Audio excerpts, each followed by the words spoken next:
Hello, my name is Scott Flacco, and for my risk management video assignment, I did Lonnie Poole's driving range and clubhouse area. A little description about that. The driving range is your typical driving range. Um, Plenty of spacing. There's parking for your golf cart, and the clubhouse has an outdoor seating area for golfers to enjoy a nice meal after their rounds. Uh, some of the inherent risks associated with Lonnie Poole's driving range area.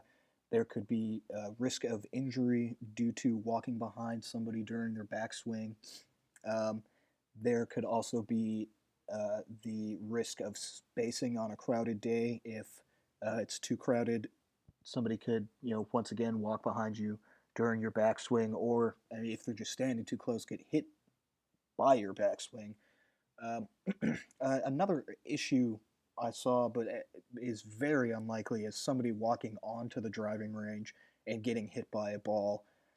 And some other risks would be injury from golf carts. A lot of people drive very fast through that little driving range and clubhouse area, and that's about it as far as inherent risks. So we can start our tour, and when it starts, it's just your average driving range. Um, pretty good sized driving range. Um, you know, good spacing on a crowded day. I don't think spacing would be an issue here. Um, but the biggest problem I did see was a very obvious lack of signage. All those red signs you see across the driving range say use mats only. Um, there are no signs whatsoever about do not do not enter driving range, only stay on sidewalk, do not walk behind somebody during their backswing, nothing like that. Um, just signs letting you know, hey, the course or the driving range was set up by this person and it was donated by the College of Natural Resources. Uh, no warning signs whatsoever, and not even like a yellow line letting you know not to walk behind people in their backswings. Um, and as we continue to the right, you can see these parking for golf carts and the outdoor seating area. The biggest issue right here that I found was that people drive through this area incredibly fast, especially right here, coming around this blind turn because of the bushes on the left. You can't really see who's walking past, and especially staying low on a cart. Actually, that golf cart that's sitting up there almost hit me as I was filming this because they weren't paying attention and were just flying through.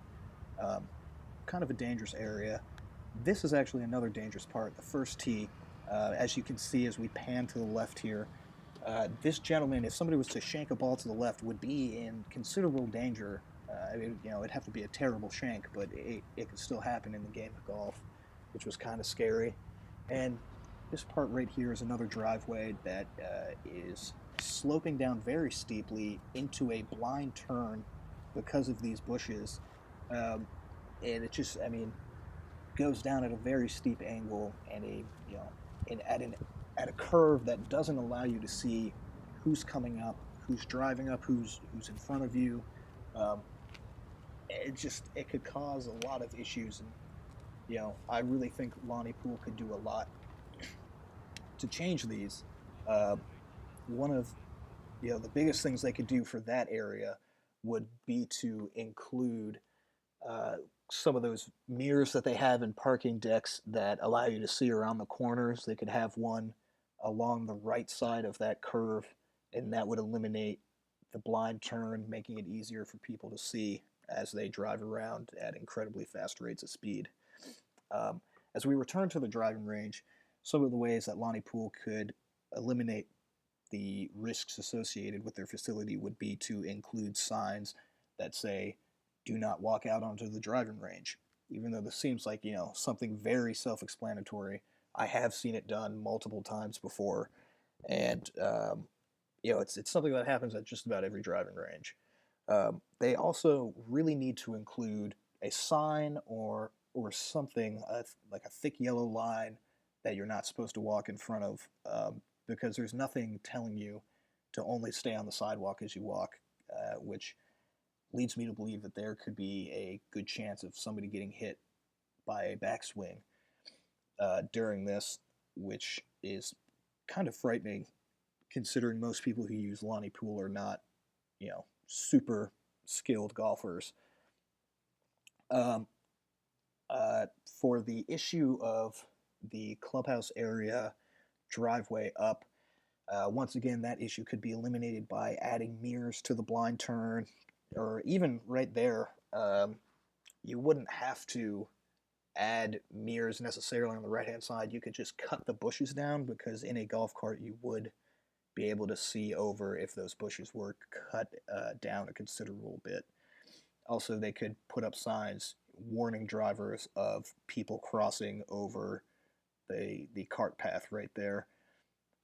For the first tee, where the possibility of shanking a ball into the driving range is, there's really not too much you can do. They could put up a net, but I doubt any golf course would ever do that because of the way it would look.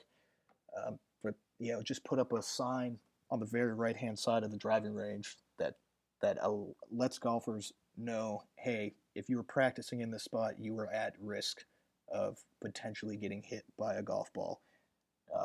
Even though that risk is incredibly small, it could happen, and if it did happen, they could get in quite a bit of trouble because of this.